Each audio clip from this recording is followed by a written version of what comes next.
Good morning. You meet a very nervous Susie. I'll explain why in a minute. At Thorpe Park. And I haven't been here for 20 years. So this is going to be interesting today. I will start off by saying the entrance hasn't changed much because we have the dome that has always been here, I feel like, and probably will always be here.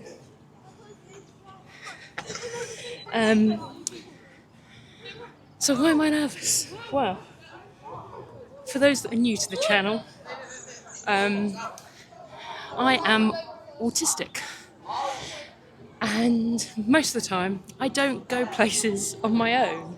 You might not see people with me, but I'm very, very rarely on my own because I get very scared, even just leaving my own house. So, this is probably the most nervous you've seen me because when I go to Legoland or Disney, I know it really, really well. And as I said, I haven't been to Thorpe Park for 20 years because it was the year Stealth opened and Stealth is celebrating its 20th anniversary. And yeah, I am bricking it, to say the least. And the reason I'm on my own is because my mum, who is typically my carer in these situations, has injured herself, so was unable to come with me. And so I'm challenging myself. I do have an annual pass, so at the end of the day, I could walk in and I could walk straight out again right now, and I haven't lost anything other than the time it's taken me to get here. So I just keep trying to remind myself of that. Like, if I'd been having to pay for my day's entry, I wouldn't have done it. And the other reason I wouldn't have done it, if I'd been having to pay for my day's entry, is because Thorpe Park, in the last 20 years or so, has become the thrill ride capital of Merlin. And as a result, it is not particularly fat friendly in many ways. Now, last time I came, I was still considered overweight, but I was able to go on anything, including Colossus, which these days within the park is notorious for being the least fat-friendly of their roller coaster rides. Now, from my experience, any ride that is a hanging legs ride, for me, isn't very fat-friendly because I carry most of my weight in my thighs and my bum, and that is where they typically are most restricted. So most of my weight is not in my top half, it's in my bottom half. Sounds very weird saying that. So, because I'm on my own, I'm not going to be able to show you the test seats, but my goal today is to try the various test seats for different things, see where I'm at. I'm hopeful that I might be able to get on Hyperion, but I just don't know until I try it. But even ignoring that, there's a few other things that I can do, and the worst case scenario is I pick up and just go to Legoland. The only thing is I don't have a ride access pass for Legoland, but they've still got their Ninjago stuff, so I can still see all of that if I go. So we'll just see what happens. And for today, you're my companions.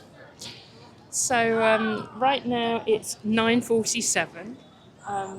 So the car park is actually across the water, just behind me, kind of over there. And they do have, I thought, quite a few accessible disabled parking spaces.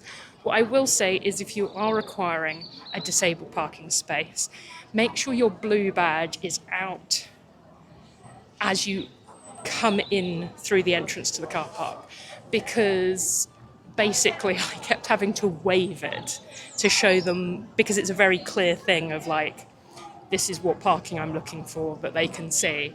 So I kept kind of holding it up for the parking attendants because they were guiding you to where you needed to go.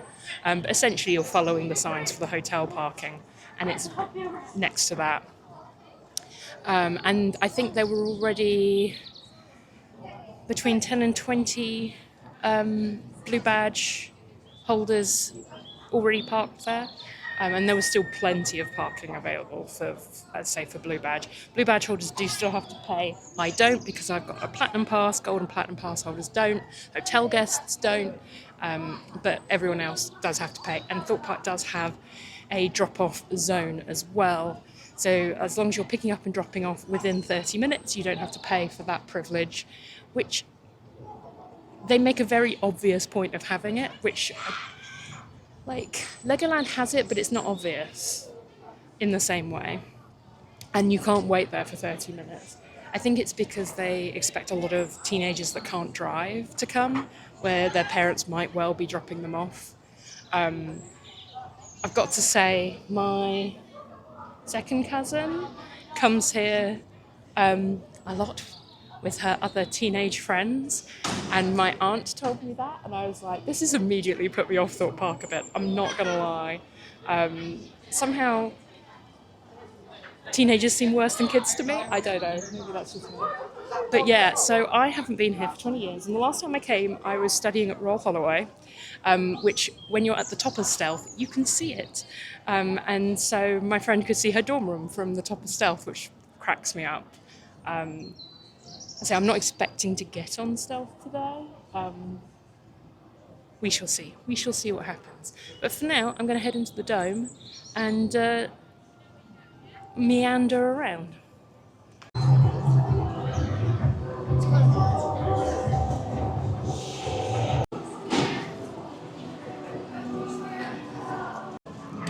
So one thing I'm going to do here is check out the shop while I wait.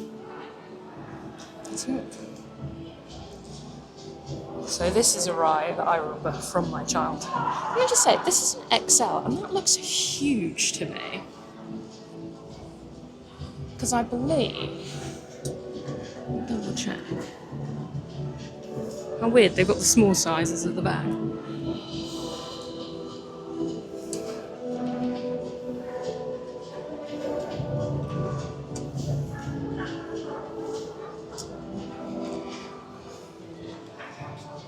Some of the stuff, they go up to 3x.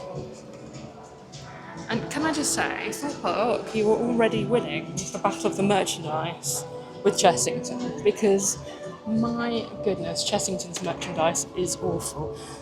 Legoland's is mostly Lego, but this is some nice stuff.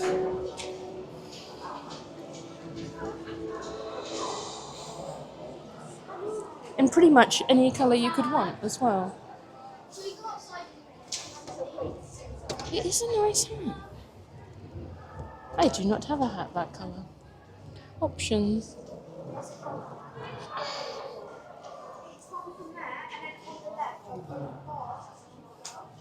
So this isn't the big shop. This is the Last Chance Saloon shop. It's quite big for a Last Chance shop.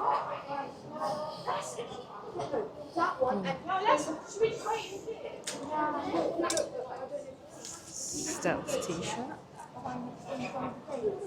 Oh my goodness. Retro goodness.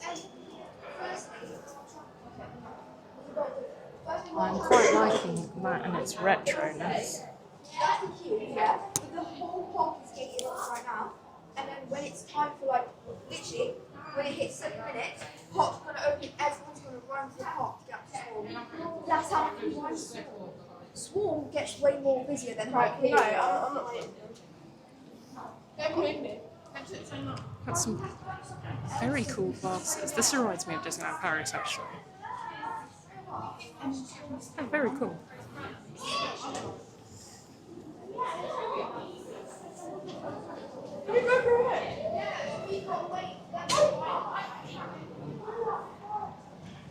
Yeah. Many sweets. Oh, The sugar is making me feel ill. Just looking at the sugar. Krispy Kreme.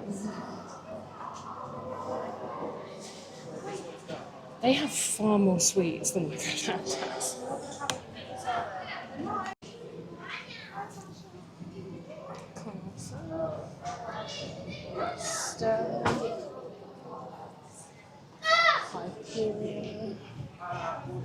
I don't think those prices are too bad. So £20 for that shirt, £30 for that shirt. That's quite good. That extra large is huge compared to most places.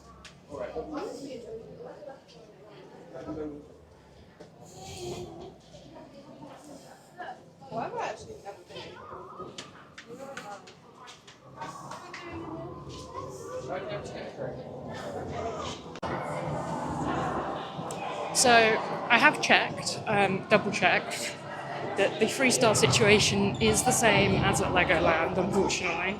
Thank you, UK government.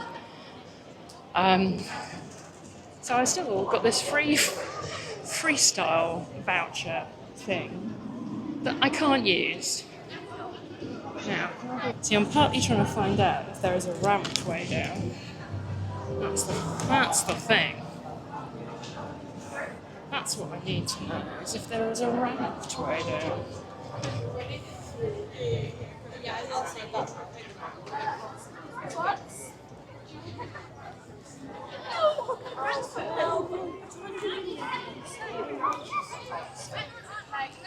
This way looks kind of ramped. Right. Let's see if it is.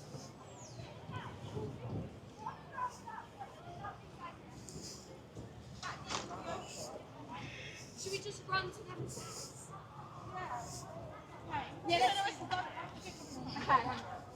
We're running to that one then. Sophia, we're running. Okay, And then just go. Okay, I go decide, yeah? Stealth or never be first? Can I be the other one? As soon as I hear the word run, not me. I ain't running anywhere.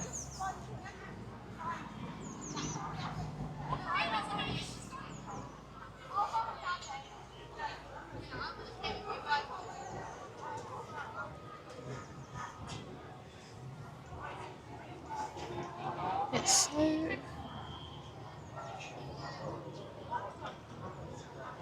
I think I see what is going to go on.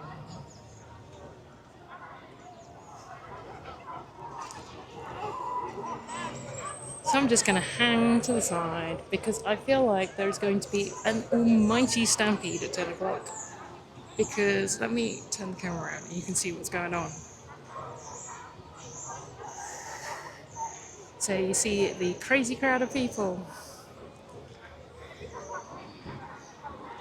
And then the crazy, I mean, like, there's just crazy crowds of people. So, part of me is like, lesson number one. If you are like me, probably don't get here when the park opens. Because that seems to be exactly what everyone else is doing. So when I came in through security, oh, here we go. Watch this. Watch. Can you see that? It's like, look at them. Like, what is wrong with people? That is just...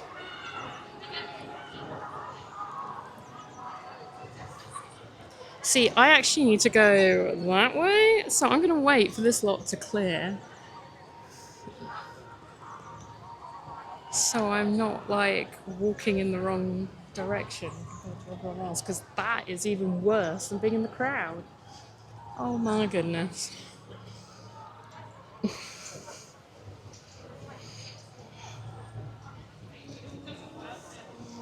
It's all like lemmings. Sorry, that sounds insulting. I've just, even at Disney, I've never seen anything quite like that. Because Disney, they actually like walk you through, so you can't run. That's another level of crazy. Another level of crazy.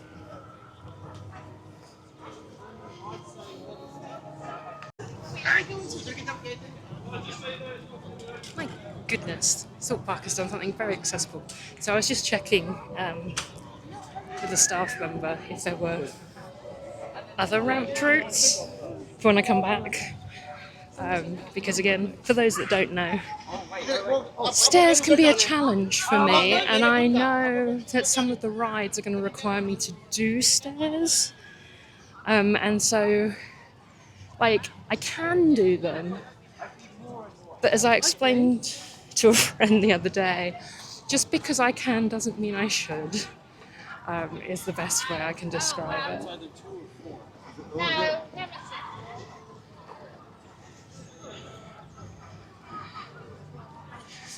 So this is actually the closest I've ever been to depth charge, which is definitely something that's been here for so long. I remember when that opened, because it like totally transformed like this whole Amity area.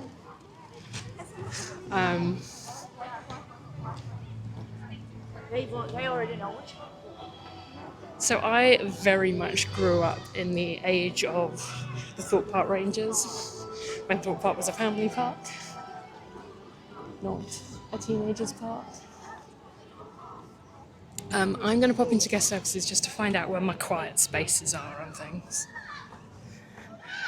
And then hopefully that will help the crowd disperse. So this is what I ask people where the quiet spaces are, and don't just rely on whatever it says on the map. Because they said that behind me, if you go to first aid, they will give you access to the quiet space, which is just over here, which is like the official quiet space. So I believe they do have a space that's in conjunction with the Nirvana Spa, but that isn't open at the moment. So they didn't mention that at all to me. So I don't know if that's like a permanent thing that it's not going to be open, but it's something they used to have. And then they mentioned the Sunken Garden, and they also pointed out a picnic area as well. They've also told me that because I said, are there any rides that don't have step-free access? And they gave me the access guide. And then they also said that all the lifts are currently operational. So that's good news too, because that is not always the case.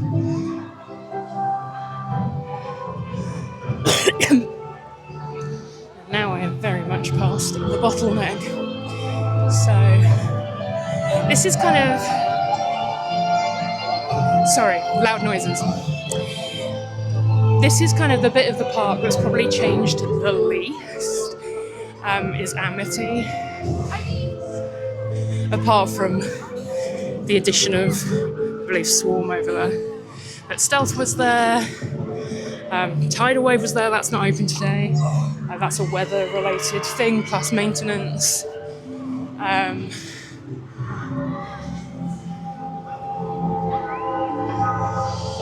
this whole area with the flat rides was pretty much the same as well, with like Vortex and stuff.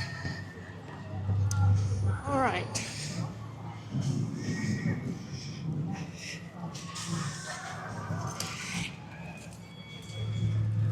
It's also meant to be crazy hot today. Getting close to 80 degrees Fahrenheit. Because I've lived in multiple different countries, I'm one of these weirdos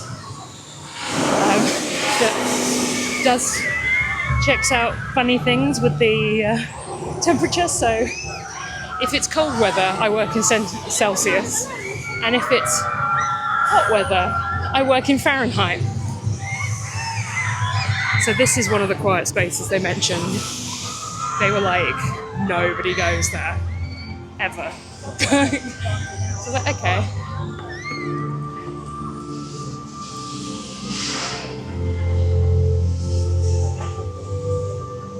So it was also quite warm yesterday, and I was indoors, so I didn't notice. But I checked in with my mum, who did emerge from the house yesterday, despite her injury, and said, "Is it shorts weather?" And she went, "No." And do you know what? Half the people here are in shorts.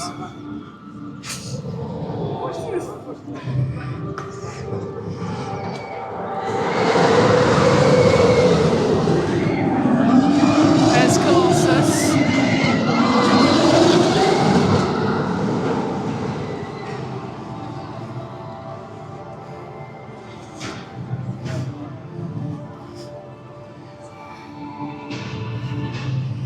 So, if you've been with me in a Merlin park before, you will know that unfortunately Merlin do not allow you to film on pretty much any ride, including the slower rides and stuff. So, if you're wondering why there's no on-ride footage, that is why. But what I will say is there are loads of ride-throughs online that you can check out. Just wait to see if Colossus comes past them. I like that one. Maybe try a slightly different location. And, oh, a shop.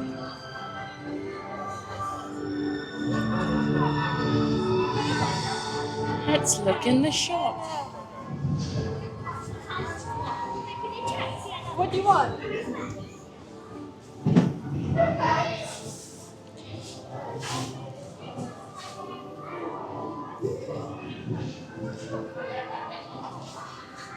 They've got some very nice, like, classy design t-shirts. Very cool. Oh, and like, almost a Starbucks mug.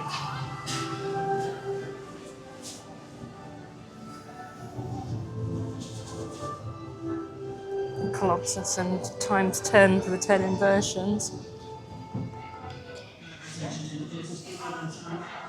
I had semi-convinced myself that Colossus actually has 14 inversions, but apparently that's smaller.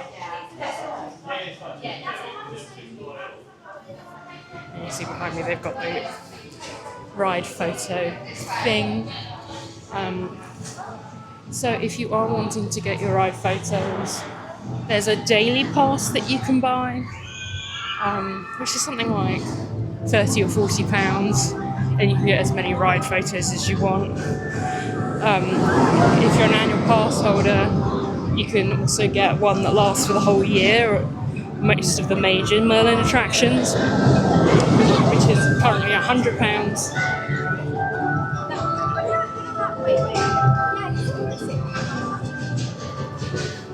You've never been before. Is this your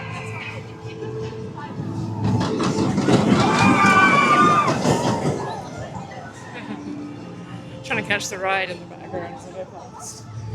As I say, Colossus is something I've ridden. And what I used to like to do is count the inversions as you do them. But I remember when it opened, like, it was a huge deal how many inversions it had. So that is still going to be Soar over there. That is Samurai. That must be Hyperia.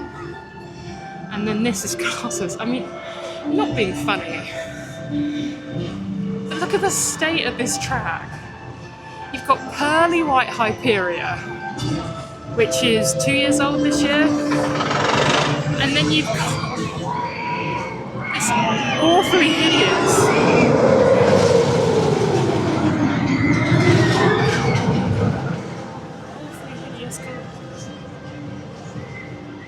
So this park is a non-smoking park, but for the most part, but there are absolutely people smoking. You can see Hyperia doing its thing, and here comes for the Corkscrew series.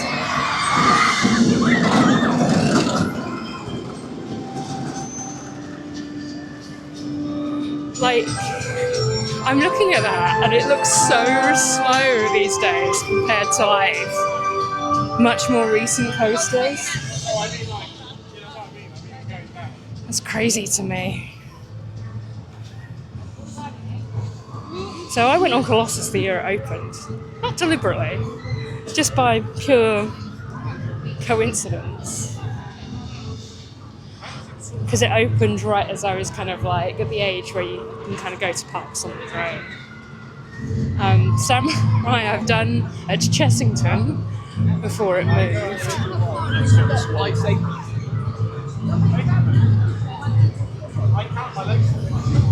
So, I don't know if you can see behind me, that's the test seat for Colossus at the entrance. And something that's going on there that frustrates me is people using the test seat as a wait area and like sitting in it for giggles. And as a bigger person, and I'd like to remind people that are new to the channel that I do not tolerate abuse on this channel.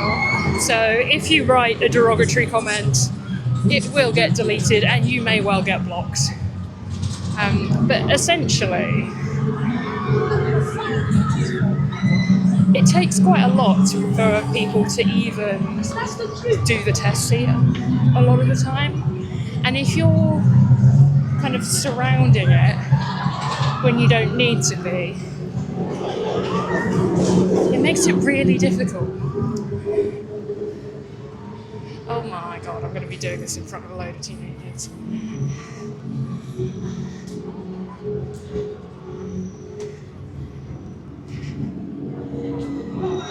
And here is my phone. Oh, it's because it hasn't opened yet. They're waiting for it to open. So I am going to just chill here for a hot minute. Yeah, what was I saying? Yeah. So,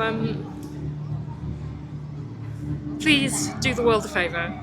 And if you don't need to be by the test seat, don't hang out by the test seat. Because people do need to use it. And it's a good opportunity to tell you a story about test seats. And I don't want to say the damage that it can do if someone doesn't feel confident to try the test seat. But I can go on, as it stands, I can go on every ride at Disney with one giant asterisk, which is currently Tron, because I can go in the accessible seats. I can't go in the bike seat. That is for multiple reasons, including my knees.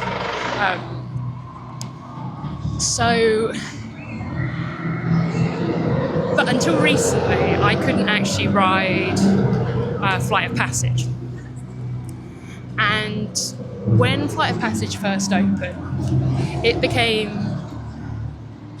very well known very quickly on the interwebs. Let me move the mic so it's closer. On the interwebs, that if you had bigger thighs or calves, not bigger thighs, bigger calves, it could be a difficult one for you. So if you're a particularly muscular person in the calf area, or if you're just a bigger person in the calf area, it could be a problem for you because of the way the restraint is. And because of where I hold my weight, I just kind of always assumed I wouldn't be able to go on it. Because of that, because I do hold my weight in my bottom half. Always have done, even when I've been skinnier, that has always been where I've held my weight. And it's one of the things I personally find frustrating about ride designs, is that they are designed for, when I say this, I don't mean in terms of sexuality, but literally a straight male body.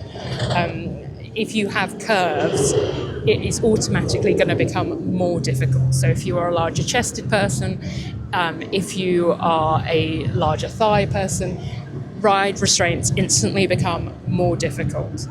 And you can say, oh, lose weight, blah, blah, blah, blah. But if you are a very muscular person, the same rules apply. So, if, for example, you were a rugby player, the same rules apply. You might find the restraints more difficult because of that. So, it's always my pet peeve with ride designers that they design it for a very particular shape of body, for the most part.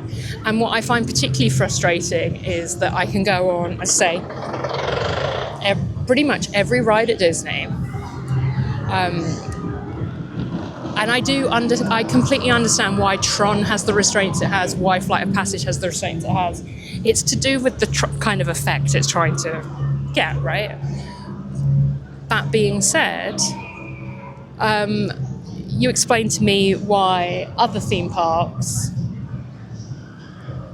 and rides can't be as accommodating, because Rock and Roller Coaster is a very accommodating ride, and that goes upside down.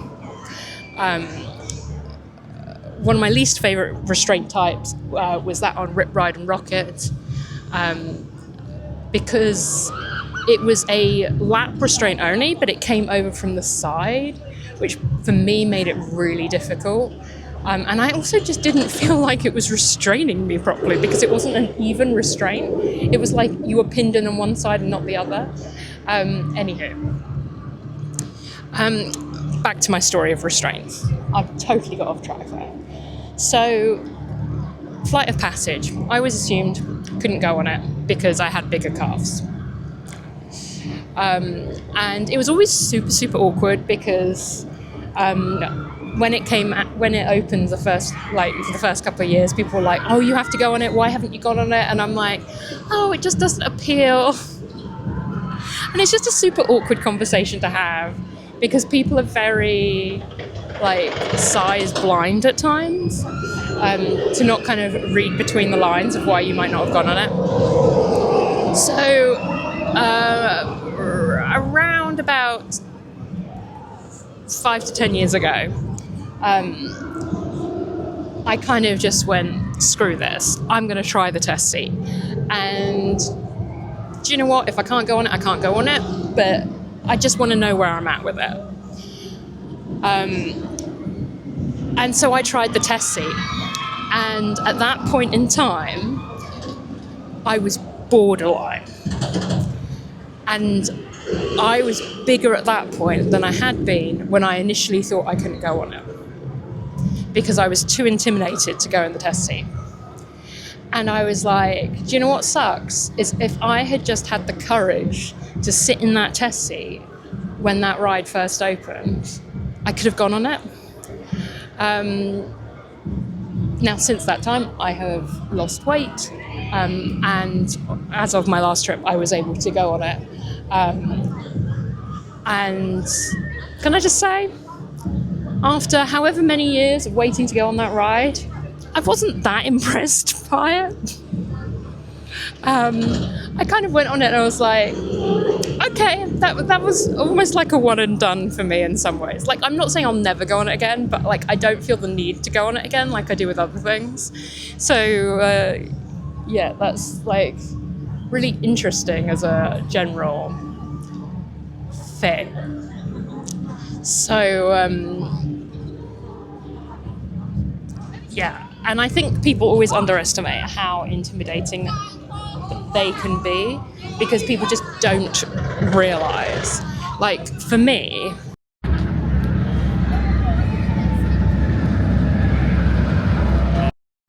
this crowd that is currently behind me is super, super intimidating to try the test seat. So I'm going to give it a few minutes more, see if that queue disperses, and then if it does, I'll try the test seat, and if it doesn't, I'll come back later. Okay, so that was unexpected. I passed the test seat and I got on. So let me go through a few things. So let me show you the test seat first of all, so you can get an idea of what's going on. So here is our test seat. You've got a red light and a green light.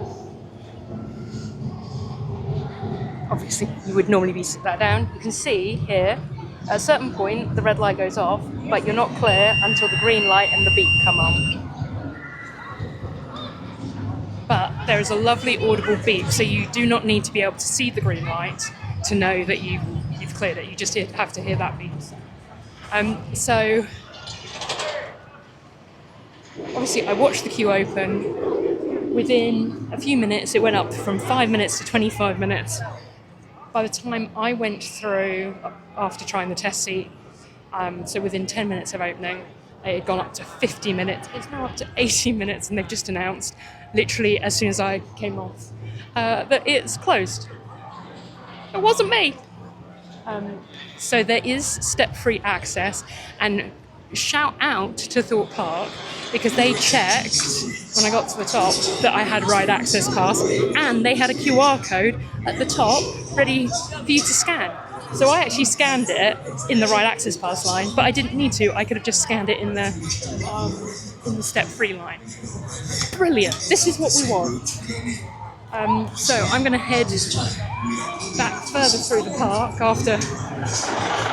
I'd say I wasn't expecting to go on that. That wasn't necessarily on my list of ones that I thought I'd get on. Whew. So we've got the Saw shop here. Can't say it's overpaid a franchise I particularly want to buy any merchandise for, but it was fun. So I wasn't actually counting how many inversions you did. I think it was 1, 2, 3, maybe 4 or 5. 2, if not vertical, near vertical drops. A couple of corkscrew type thing elements. Looping element. Wasn't the most comfortable ride I've ever been on. I was obviously getting airtime because my shoulders kept hitting the top of the restraint, which I can't say I particularly enjoyed. So that's why I say I didn't find it the most comfortable thing in the world. A samurai behind me. I have no intention of doing overly spinny rides today, I'm not going to lie to you. But yeah, that was... I'm just a bit shocked because I wasn't expecting to go on it, because I'd been watching videos of people that have been able to go on or haven't been able to go on, and I found someone I thought was a similar size to me, and she couldn't get on it. But yeah, got the green light. I think a year ago I wouldn't have been able to get on it, but no problem getting on that today. Right. Let's see if we can locate the test seat for Hyperion. So right now I'm in the kind of wait period for access pass. I do have a one-time use fast track, which I could have just used on that, but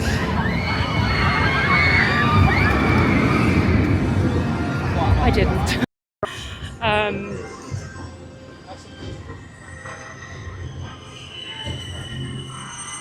So I've probably got about 40 minutes more to wait until I can do the next thing. At the moment, Hyperia is saying 90 minutes, and theoretically, the ride line has to be 90 minutes or less for me to be able to use my fast track. But I'm not 100% that that's going to be the case for Hyperia, because it is definitely the ride with the longest line. So,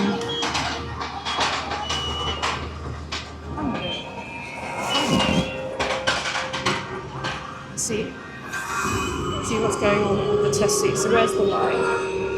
Okay, so the light's on the top of it. Let's give this a go. Alright, so let me show you this test seat. Sorry about the noise. We've got it right here. No buzzing noise, but that's the green light there. Light, green light. So you can see how much room you've got. Now, what was interesting about this one, and this does happen to me on a couple of rides, is that I have to actually, the way I have to get on it, is I have to be standing when I start pushing the lap bar down, which I know sounds really weird, but it's so that I can actually get the green light myself. If I have someone with me that can push down on it, wouldn't be a problem. But obviously you never know what ride operator you're going to get as to whether they are going to go, yeah, I can push down on it. With looping roller coasters, they tend to be a bit more willing to push down on it because sometimes that's how they do the check to make sure it is locked. So looks like I should be able to go on Hyperia. Yay! Let's go in the shop while we're waiting.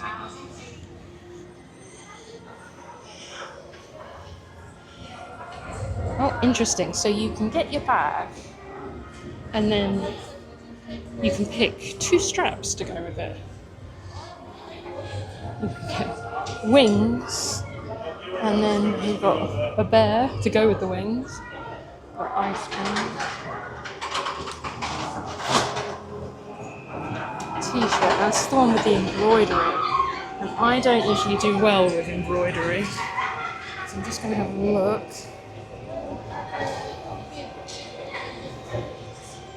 Inside. Actually, they've done a pretty good job of covering up the embroidery, so I'm probably okay with that t-shirt.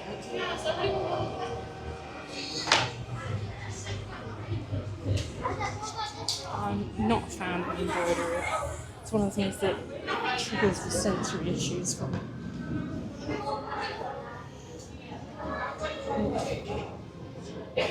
A nice gold t-shirt. Some nice hoodies. Do you know what? I knew they sold a lot of hoodies in Thorpe Park, and I thought, failing everything, I can always get a hoodie. But actually, oh, that's really nice. What's that even? Velcro. That's a really nice hat. It's like a suede finish to it. I like that. Prefer it to this style.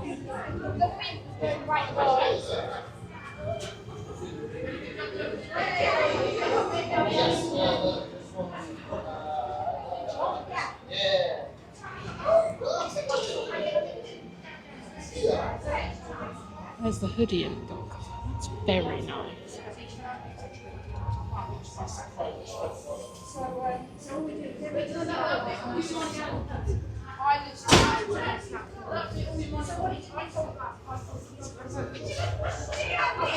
Oh, it's Thorpe Park's longest track length.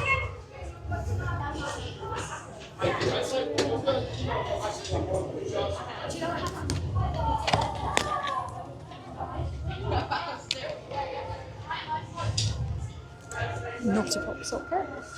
Oh, it's so hot.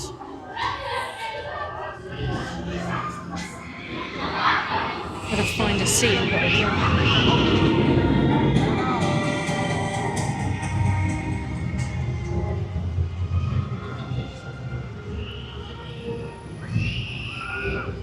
Looks like they've got chocolate covered strawberries and things there.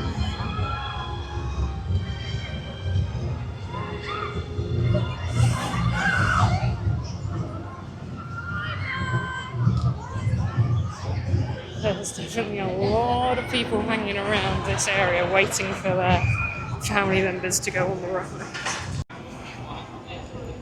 There it is there. Up it goes.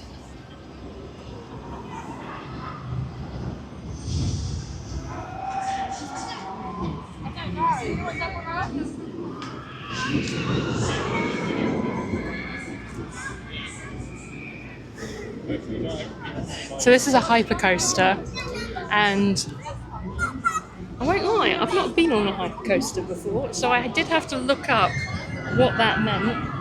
And the answer is it's a ride that's focused more on airtime than inversions.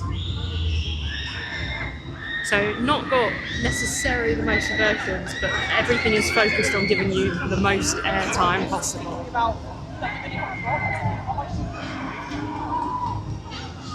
Ooh. Hopped to the shop. Might have picked up a couple of things. Some of the t-shirts here are like crazy big. So they went up to a size 3XL in the t-shirt I was looking at. And usually I would get a 2X or a 3X. I just bought a medium.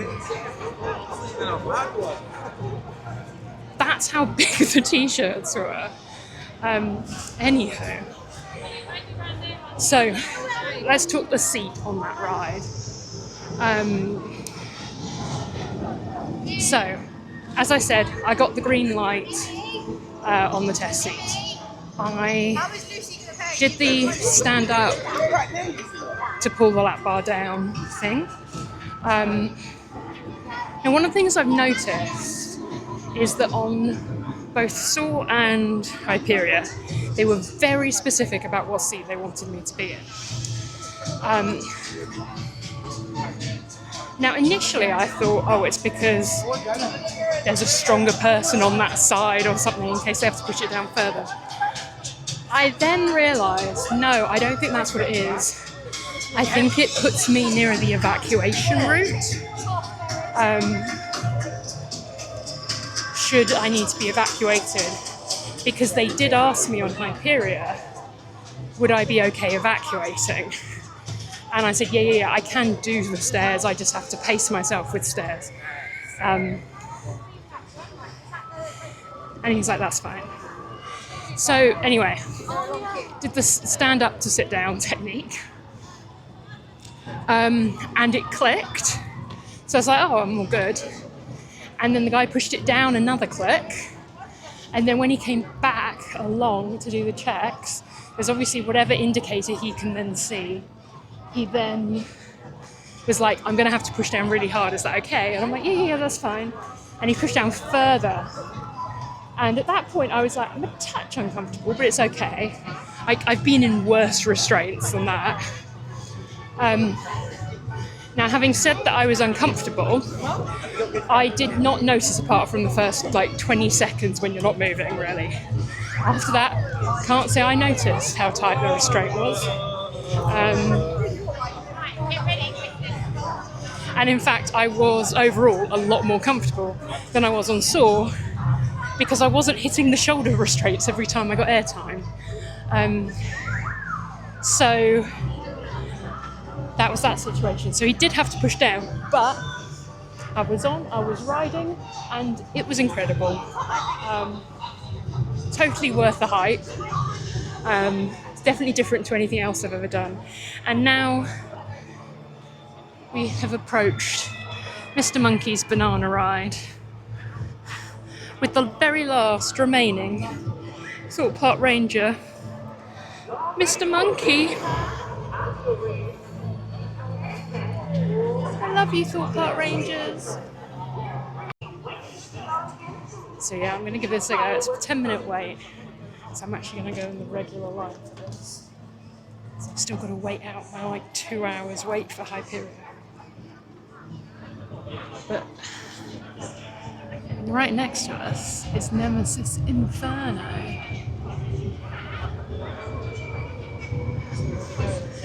Which is one I have never been on. Although it was here the last time I came. But it was never operating, so there it goes.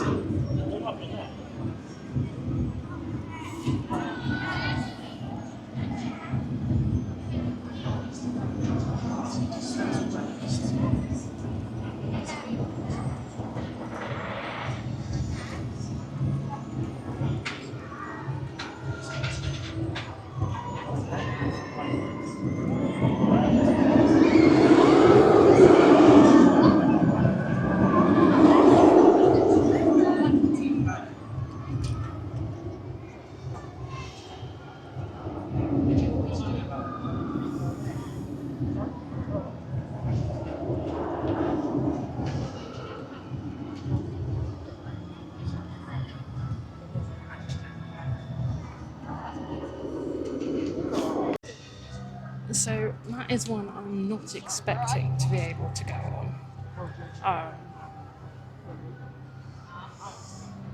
Just because it's a dangly leg one.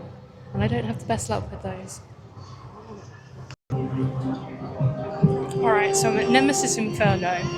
And I've already tried the testing, and it is a no. I didn't even get to moving the bar down, but let me show you it.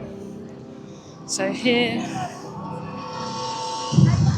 is the test seat, and this is where the problem comes for me, is with the width of this, because as I say, I carry my weight on my hips. So basically, the thing with this test seat is you just need to be able to buckle the seat belts. So that is how much room you've got. And I personally think I would be okay if it wasn't for the width of the seat. It's the width that's the problem.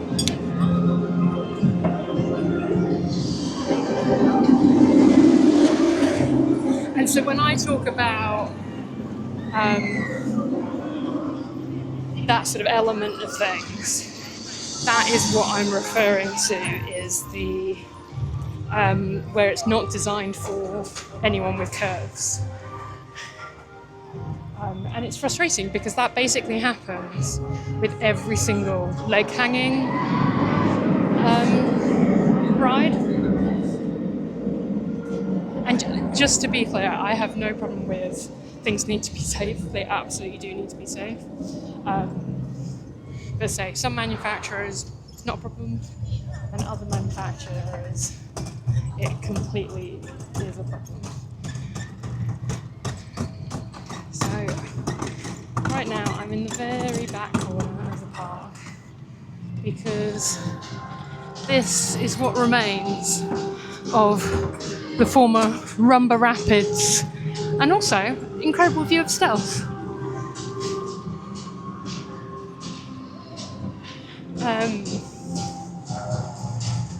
Yeah. So, thank goodness there's 2 Burger Kings in this park. Is that necessary? Well, obviously someone thinks it is, but like, I feel like that's not necessary. I am not going to Burger King or KFC because annual pass holders don't get their discount there. But they do get it everywhere else, mostly.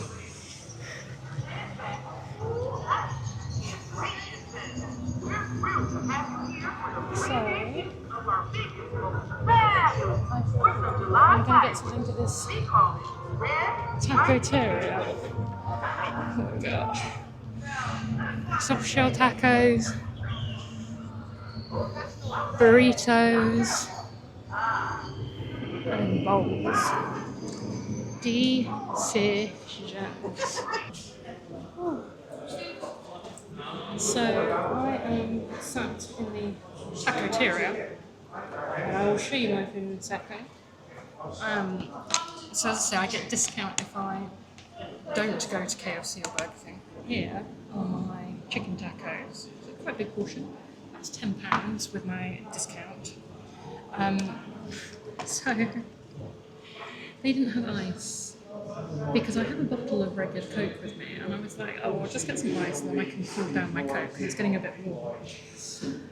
But they don't have ice. And what was really weird is simultaneously to me asking about ice, there was a guy who got a slash who was complaining that it wasn't like icy enough. And I was like, oh, I'm so sorry, I'm asking this question. So, what did I do? Well, Burger King is next door, isn't it? So I was like, I bet Burger King have ice. So I went to Burger King. So if you want to get a cup of ice, you have to go to the till, you can't do it on the ordering thing, which I guess makes sense. And I was like, I feel bad just asking for a cup of ice, and I'm really thirsty at the moment, and I haven't really drunk anything, and it's hot. So I was like, right, get a drink, because they have regular Coke or Burger King. Whoop whoop.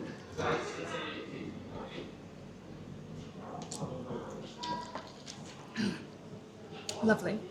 And then I also got a cup of ice, which I can put in my water bottle, because it is a hot one today.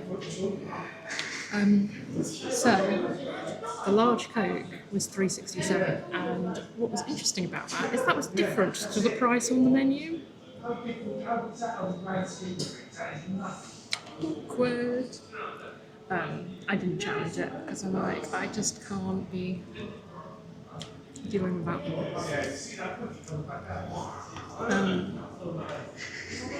So, how is my day going so far? Better than expected. The crowds I'm really struggling with, I'm not gonna lie. The crowds are definitely a problem for me, and I'm not good with unpredictable crowds. And the thing with teenagers is they're just running, dashing everywhere in a very unpredictable manner, which doesn't help me.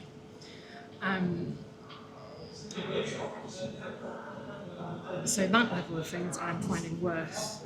Not necessarily than I expected, but that is definitely for me the worst part of the whole thing. Very pleasantly surprised that I've managed to get on Saw. And obviously was really pleased I got on Hyperion. Sorry for eating while I'm talking. So,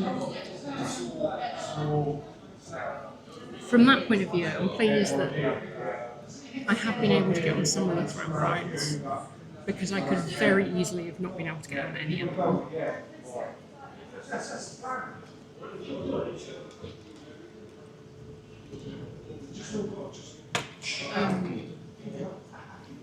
I've got to say, I'd heard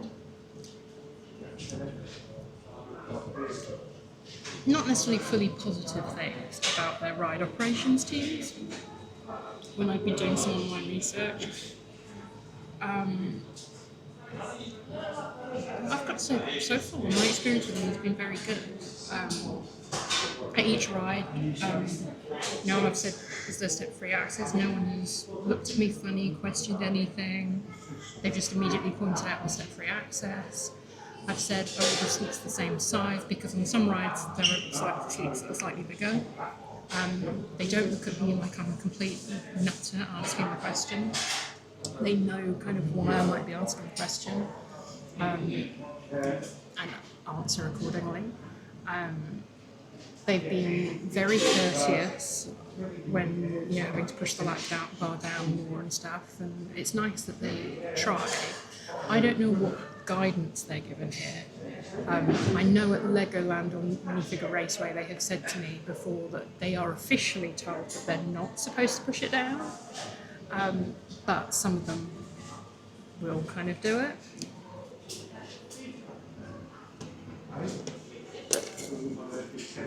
I get the impression that they're told they can here, but it's difficult to tell.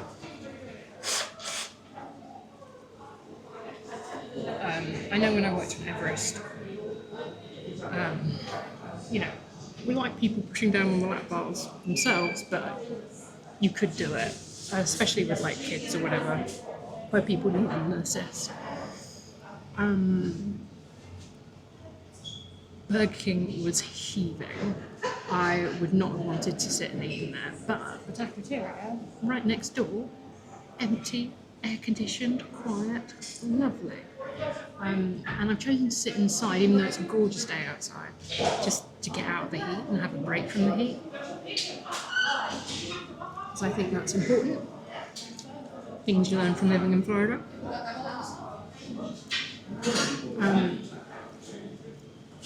Words cannot fully describe Hyperion. That was excellent. And so that isn't quite like anything else I've been on ever, so it was really, really cool to be able to get to do that. Now if people go, have you been on Hyperion? When they see that I live near Hall Park, I can be like, yes, I've been on it. Whoop, whoop. I say, Nemesis Inferno, I am not shocked. I couldn't get on. I knew that seat was going to be an issue, and I knew it was going to be the seat. as I said at the beginning, I was arguably skinny, and I struggled with that sort of ride because of the way the shape of the seat is. So, not in the slightest surprised that was a non-starter. As I said, looking at it, the bar itself and everything, I think if I was able to sit in the seat, would not be an issue. By the way, much like Legoland, I would have absolutely been able to share this with my mum. Totally do not need this size of portion. As I said at the beginning, the whole opening situation was just manic to a degree. Like, I've done a park opening at Legoland, I've done it at Chessington, I've done it at all 4 Disney parks, I've done it at Disneyland Paris. I have never experienced anything like that. Madness. Just teenagers running everywhere and then like piling almost on top of each other. And like, maybe this is something you learn as you grow up. Like, the ride's not going anywhere. Turns out, even though like I had a relatively slow start to the day, because I sat by Saul for ages waiting for it to open and for the people to leave the test seat area, which turned out to be totally worth my while.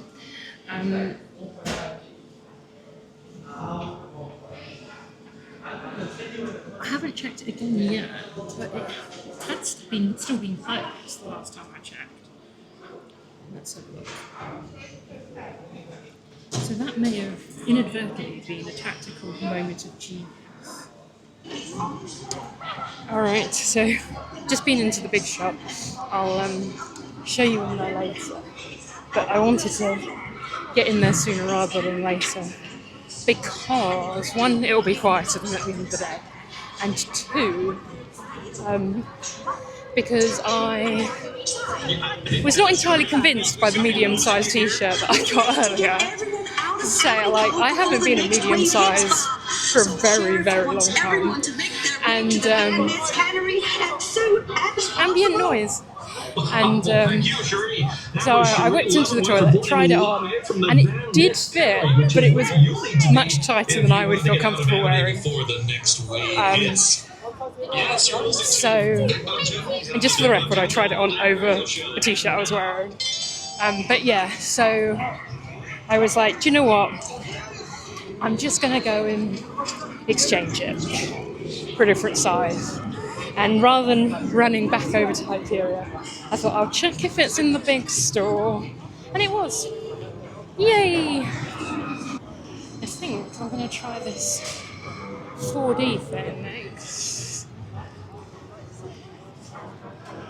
As it is an IP I've actually seen, know about.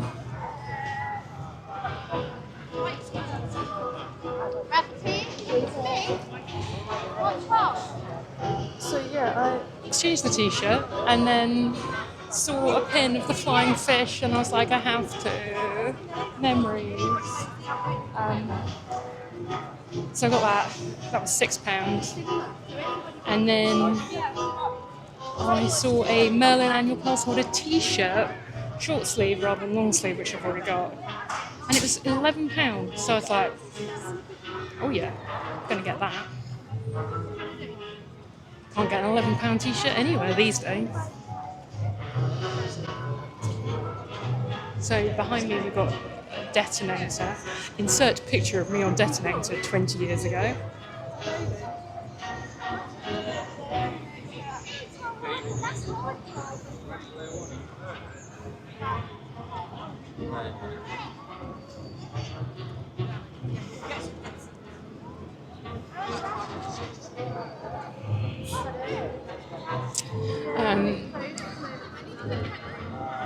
Yeah. And I got a mystery pin. So we'll unwrap that later. She said, we've got a board that you can trade them out if you've got get one you've already got. And I was like, I haven't got any, so we're good. air conditioning. I've just come in to 4D cinema, which obviously I'm not going to film during the actual thing, but I was like, oh, take a second. Got some lovely paper disposable 3D glasses. Never had disposable ones for something like this before. And yeah, the nice thing about Ride Access Pass on this one is it's only left me timed out for a minute. Brilliant. So yeah. It's nice.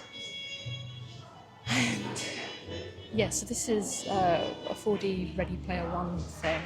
I have seen the film, yay! But I haven't seen it. I saw it when it came out. I haven't seen it for ages, so we'll see what this is all about.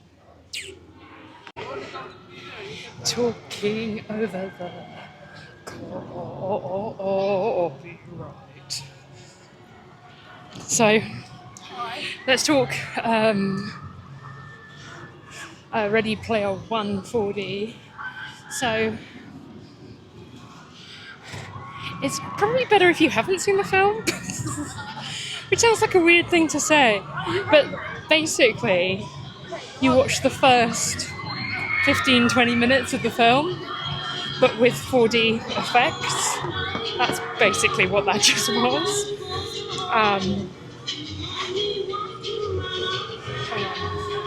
Let me work on getting away from this music. Right, yes, where was I? No, still got the music. Gosh, if it's not one track, it's another. Actually, I wouldn't be surprised if that song's not in copyright, so well. So, Ready Player One 4D, which is on at Sunset Cinema, which is important to note if you have a Ride Access Pass. They don't list it as Ready Player One on the Ride Access Pass, they list it as Sunset Cinema. Yeah, it was basically the first 20 minutes of Ready Player One. It basically runs from the beginning of the film up until the first key is won, if that makes sense to you. And they are heavy on the water splashing on it, let me tell you. Lots and lots of water splashing. I don't want to say soaked, but I definitely felt like someone had taken a shower head and sprayed it in my face. More loud music. Really, really irritating though. The person, so at the beginning they have, like you see at a regular movie, they do the whole turn your phones off or on silent please, etc, etc. And really irritating. The person next to me, as soon as it started, answered the phone and just starts having a conversation. And it went along the lines of, we're in the 4D cinema. We're in the 4D cinema. I said, we're in the 4D. Yeah. You are. So shut up. And I don't normally do this, but I was getting irritated. And so I did turn to the person and was like, can you please put your phone away? And then she's suddenly like, oh, I'm so sorry. I'm like, yeah, you're right next to me on the phone. Like, be apologising. Anyway. Do I think it added anything? The effects were clunky. The 3D element was good. But yeah, the effects were super clunky. I've been in better 4D cinemas. And in fact, I would suspect that most people, if they've got access to a 4D cinema, because some normal cinemas have that feature, you'll probably find that is much more effective and smooth and efficient than that was. It was super, super clunky, but the chairs were nice and spacious. So moving on, went to Flying Fish, which I had to do. I had to do a bit of Flying Fish. It's like childhood memories in action, this flying fish. I'm trying to avoid the speakers and they're just everywhere. So, yeah, I had to do it for the childhood memories. And they sat me down first because I was using the right access pass and I went in the step-free access, fine. And they're like, can you use rows 9 or 10? Yep, fine. And I get in and I put my bag. By the way, what's really irritating is that the bag things aren't close to the rows they have you go in. Like, they could be closer. Because it's not necessarily easy to step over the big step on the other side. Anyway. So, put my bag in, and I sit down, and I pull the thing down. And bear in mind, no one else has boarded the train at this point. And it isn't clicking down. I'm like, oh my goodness, this isn't going to happen. This is so embarrassing. Oh dear. And so then what I realised was that, in fact, none of them click until the whole train is boarded. So at which point I clicked, and I clicked multiple times. So that was all good. And then, because the seat next to me was empty, the girl was pushing the bar down on that seat. And because I am a little hippie, it was like jamming into my leg. So the irony is, I would have had more space on that ride if someone had been sat next to me, because she wouldn't have had to push it all the way down. But I guess when it's empty, they have to push it all the way down just in case the invisible person tries to get out. Yeah, so I was definitely wedged in. I wasn't going anywhere. But we did 3 times around the loop, and it was a lot of fun. And, you know, childhood memories, the flying fish. So here's a photo of me outside the flying fish.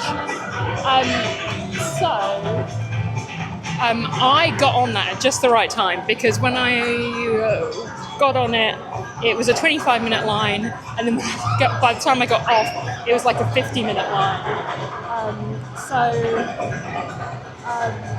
I only have like a few minutes more to wait until I can do the next one. But I'm going to do Double Tea Party, which is right behind me, which is basically teacups. Yay!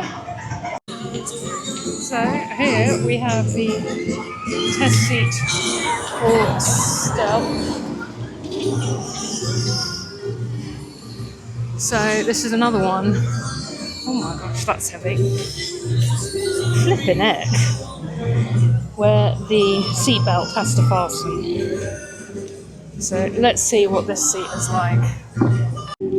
Alright, so first of all, that restraint is so heavy, it's really difficult to do it yourself. I will show you where it was.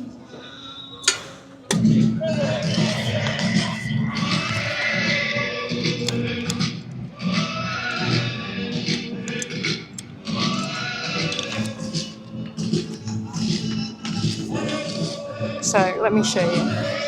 So I got it down to about there, and it was about this far away from being clicked in. So I think even if someone had pushed that down, it was just a little too far for me to still manage to do that at the moment.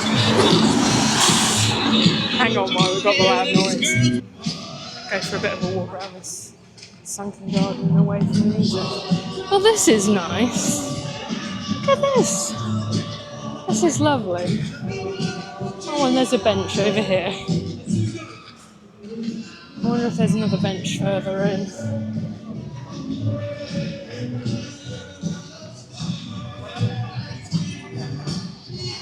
Lovely. This is actually a little area, apart from the incredibly loud music, a little area of bliss. This is really nice.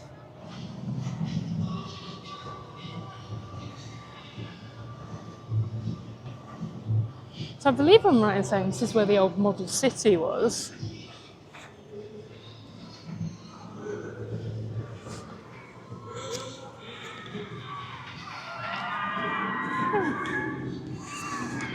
This is where the old model city was, which is where Flying Fish was after it became Flying Fish originally. Sorry, I'm trying to find my drink. It is hot today. It's so hot. So, this is one of the places that was suggested to me as being a quiet space.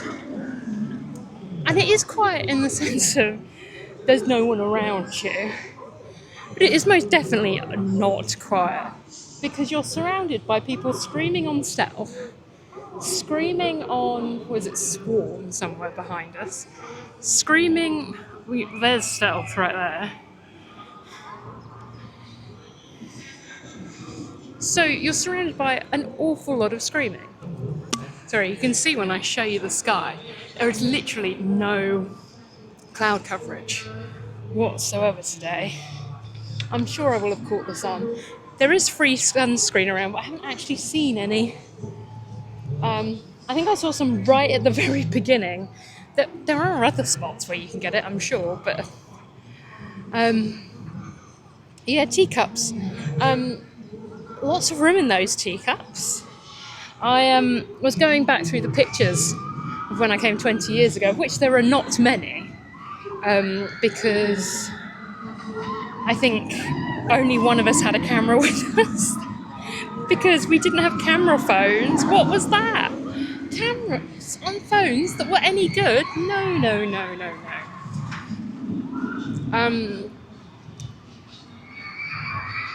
So I had no recollection of how big those teacups were, other than the fact I had a picture of 5 18-year-olds in a teacup, and I was like, surely we didn't squish in. No, we didn't. There was loads of room. So yeah, teacup, very nice. Top tip, if you want to avoid getting dizzy, look at the teapot. Or whatever's in the middle of the teacups. Obviously with Spinning Spider, they only have the spider, and I'm not going to look at that. But if you look at the big teapot in the middle of the teacups, you might get dizzy.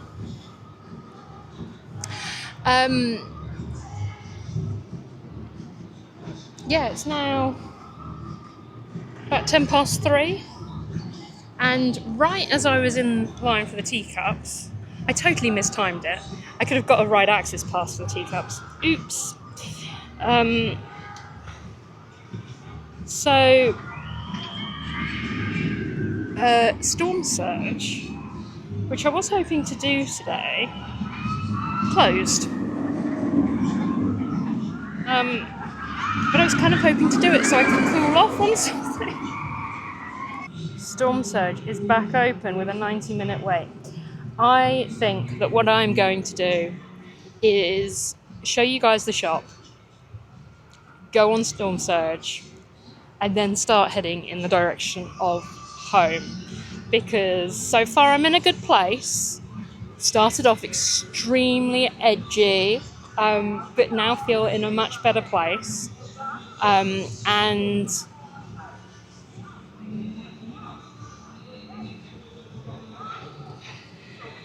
yeah, I want to end on a good note and not feel like just stressed out before I go and drive a car. Yeah. So let's head to I'm going to wander around the sunken garden, finish the loop. Oh, where did that go now? Oh my goodness. Couldn't be allowed anything. Finish the loop, and then I'll show you the shop, and then hopefully I'll be able to get on the Storm Surge. So one thing I did want to mention, see, I've been wearing my sunflower lanyard all day because I knew I'd be edgy and I just prefer it. But the thing about roller coasters is it's not a good thing to be wearing because you could get hit in the head. Yes, you could get hit in the head, which wouldn't do anyone any good. Sorry, I was just trying to see. There used to be one of the old log flume ride vehicles, which was all planted and had a tribute to Princess Diana. But I cannot see it. But there you go. Just get a picture. This is a very good picture point. You get a picture of me with the sunken garden. And look at this.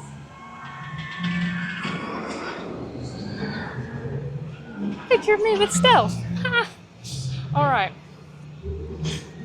Oh no, here it is. I was just stupid when I came in. That was silly. Here it is. I don't know if you can make out you can see the Thorpe Park bit there.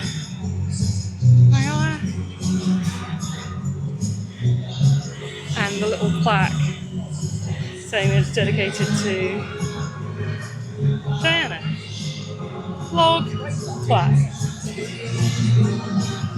Oh, Beach Boys. Be quiet, Beach Boys. Yes, so the lanyard isn't great. Feel another selfie coming. So, in case you were interested in riding stealth, by the way, it literally goes really fast, goes right up that, and then comes back down again. Here it goes. You see it behind me? It's really fast, up the top hat, and then comes back down. And that's it. That's the whole ride. So the Sunflower Lanyard Scheme people, if you go to their website, please always, if you're going to pay money for a Sunflower Lanyard, please always do it through the official Sunflower Scheme website. I'll try and put a link in the description box to it. Beach Boys! They do various other ways of displaying the lanyard. The sunflower, t-shirts, car stickers, all sorts of things. And one of the things that they do is the kind of silicone wristbands and also a material wristband. And I deliberately got both of those because when I'm, for example, on a flight, I don't find it very comfortable wearing a lanyard for an 8, 9, 10 hour flight. And I don't always find it comfortable wearing silicone wristbands for that long, but this is nice and comfortable to wear. So what I've been doing is keeping that on all day so that when I do get on a ride, the attractions staff member can very quickly see the sunflower still, even though I'm not wearing my lanyard. So this is so different to when I was last here. When I was last here, this mega store, I remember all I could smell when I walked in was sugar. Just like pick and mix sweets. And it just had really naff toys. So you've got Hyperion, we've got this gorgeous looking poster. Some gorgeous looking... I don't know who's made this. No, it's just made by Merlin, but blatantly trying to look like a corkscrew. Got gorgeous faux Starbucks cups for every attraction. They have totally studied what Disney sell, for sure. We've got dog stuff. Like, how cute. If I still had a dog, I would get it. We got the t-shirts with the ride stash. Disney did do that at one point, certainly for Everest. But every single big attraction has a whole line of product. We've got the car, the vehicle, how much is that? A lot of these things do not have the price on them. Oh, here we go, price list. Stealth Ride resin, that's what that will be, £18. Now some of it I don't think is priced too badly. Let's try and find some examples. Here we go. So here's the price of the Hyperion stuff. So the shot glass, voila, £4. Now, some places it's a lot more than that for the cheapest souvenir that should be. But you see they've got them for all the rides, so you can have a whole set of coordinated ones. I do like this t-shirt. This t-shirt I didn't actually see in the Hyperion shop, but I did see the rest of it. I love this one, but it's white. That's the thing that put me off getting that one. And then I went and bought a white t-shirt for £11. Oh dear. So we've then got bags galore, including a actual Thorpe Park bag. This is the t-shirt I bought earlier. This is £11. And, you know, I liked it. Yes. Hi guys. What's your name? Max. Max. And that was my first cameo. He was like, "Are you vlogging?" I'm like, yeah. So we've got pins. So these pins are £6. These ones are £8. And these ones are £10. And then the saw ones, these ones are 8, and these ones are 10. Card holder £1. The pennants, which I think is a really cute idea, £10. And the key ring one, £8. I don't think those are that bad. Oh, pack of cards. We've got socks. Not for me, but we've got socks. We've got Thorpe Park branded merchandise, as I said before, in every colour known to man. Oh my goodness, this is a Loggers Leap t-shirt with the old Thorpe Park logo. I did not see this before. Oh, it's embroidered. You upset me with the embroidery. They've actually done quite a good job on the back of the embroidery, not making it itchy. Oh, don't make me get the t-shirt. Large.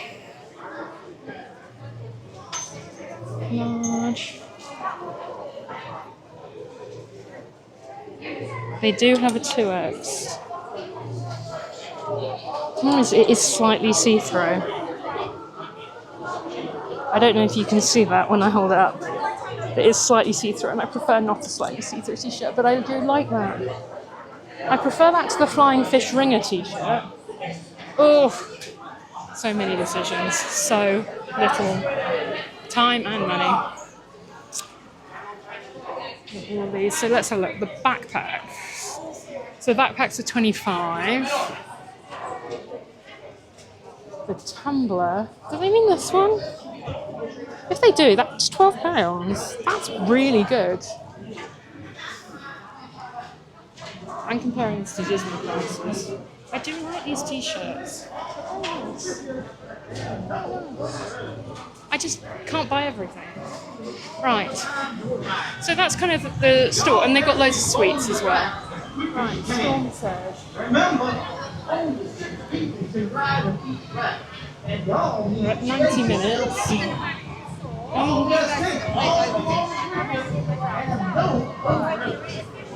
Oh my goodness, this is the fast track entrance.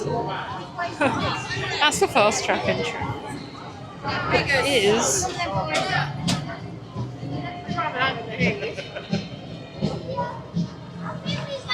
I've got to locate is if there is a step-free entrance. Well, this day just ended in a very unexpected way. So, let's talk about it. So, in the hour or so leading up to me getting in the line for Storm Surge, it had shut down for some reason or other. I don't know why. But then it came back up, which is why I was like, oh, I'll join the line. And I did my right access pass, and it was going to be for 90 minutes. I was like, okay, because it's my last ride, so the wait happens after I've ridden, so it's not a big deal. And the fast track line / ride access pass line was going right past the entrance of the shop, totally overflowing the line space it had available because of this earlier closure. And the team were like, just so you know, it's going to be about 30 minutes. I'm like, okay. I say, because it's the last thing I'm doing today, I was like, I think I can cope with that. Everything else has gone fairly smoothly. Oh, little did I know. So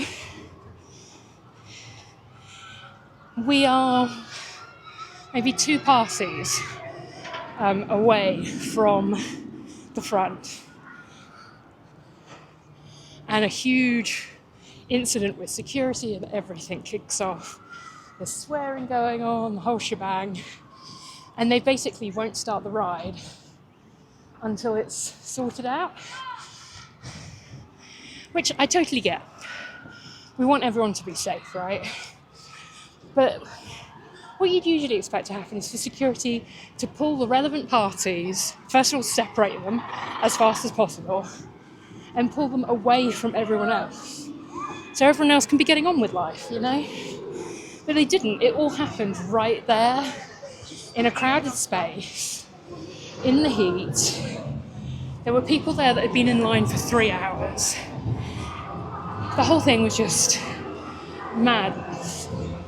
And so I'm really grateful to the family that were behind me, because they literally saved me. And if it hadn't been for them, I wouldn't have been able to be there.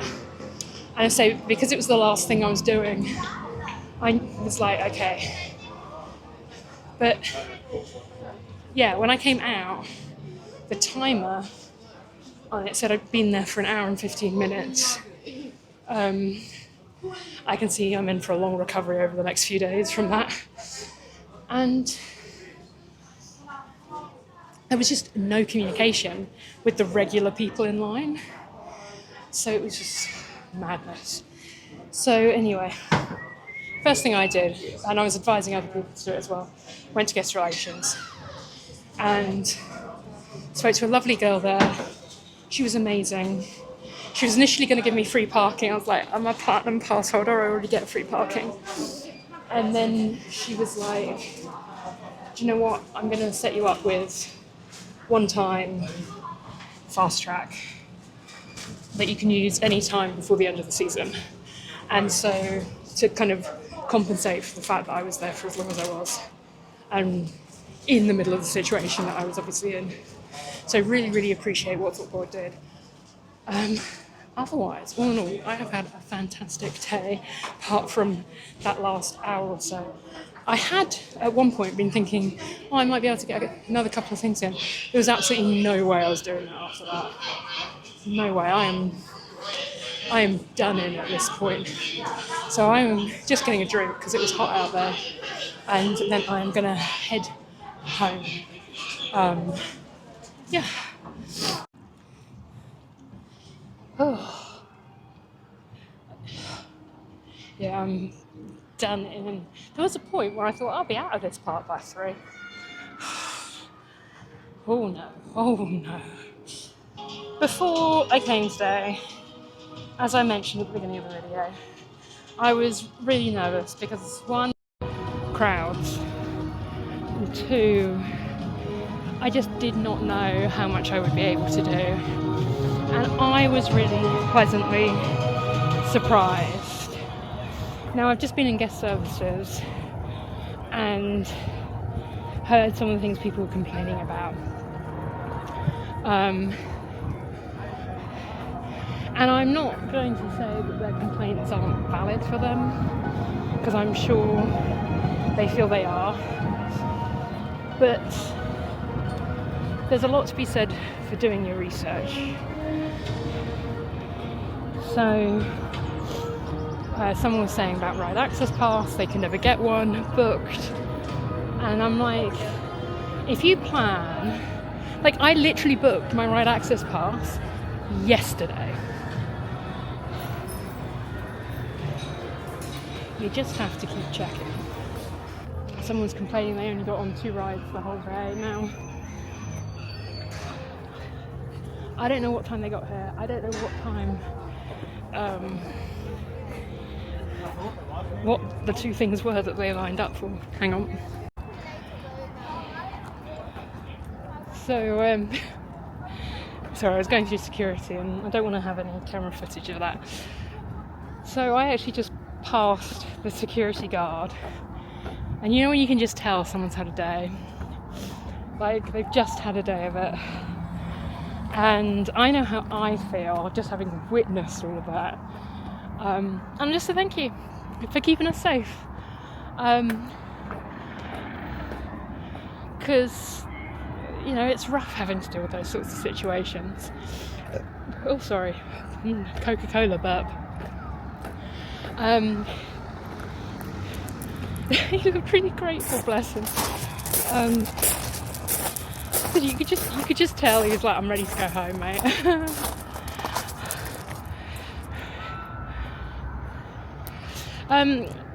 Yeah. So I've been really impressed by Thorpe Park today, I have to say. Would I come back during the Easter holidays again? Absolutely not. Quiet time for me, thank you.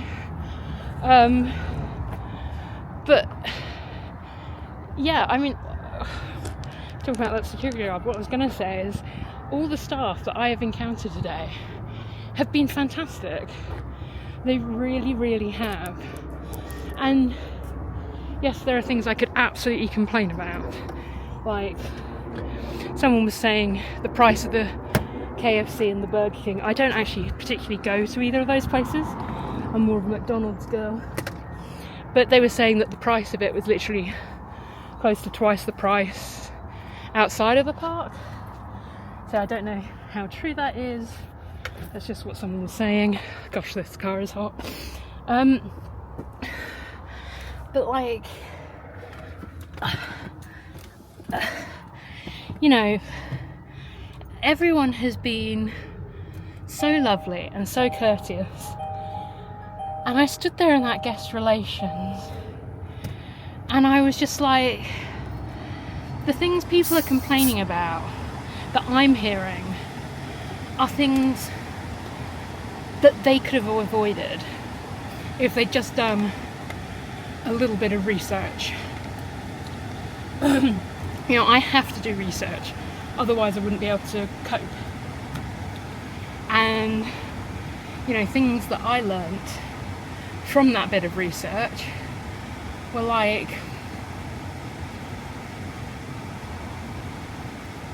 prioritise the rides you really want to go on because things do shut. And the problem is this park has a huge number of teenagers that visit it, and the reality is that teenagers do not always follow the rules for whatever reason. And it's when people don't follow the rules that the rides have to shut. You know, you take Storm Surge. Literally, the ride had to shut for 30, 45 minutes. I don't even know how long it was, and I don't want to know. Because people started swearing at each other and behaving in a racist manner towards each other. And it's so completely unnecessary. Like, we're all just trying to have a good time. That's all we're trying to do. And say, you know, when there's something to complain about, I will absolutely complain about it. And as I say, I was encouraging people to go to guest relations where they had been in that line for an extraordinary amount of time, because not that necessarily the Thorpe Park people had done anything wrong, but because it's something that's not supposed to happen. And there are sometimes things they can do. Like, as I say, she was going to offer me free parking You know, that's worth, I think, around about £12. She said what I can do instead is offer you a one-time fast track. Just FYI, it won't be valid on a couple of rides. I was like, that's fine. Because the thing is, by having that fast track, what it allows me to do is do a more thrilling attraction that might have a longer wait while I'm waiting for my time out to complete, right? Anyway, I have had a great time at Thorpe Park. It was a really fun time. I think they have an amazing selection of merchandise. I think in terms of actual like wearable merch, they have the best selection of the 3 Merlin parks in the south that I've been to. From what I've seen, Alton Towers has a pretty good selection of ride merch as well. But I haven't witnessed that in person. But Thorpe Park, some great merchandise. It might not be everyone's cup of tea, but there was some great stuff there.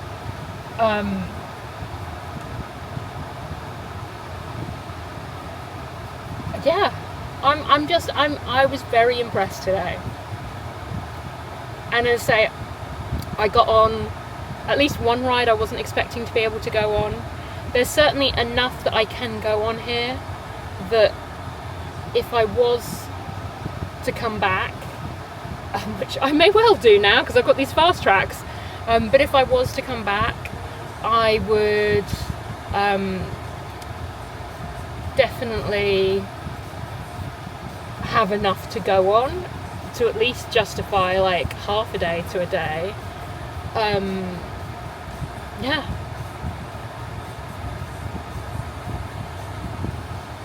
Amazing. Thank you for joining me. If you like this video, please consider giving me a thumbs up and hitting subscribe. Really, really, really appreciate it. And I'll see you next time.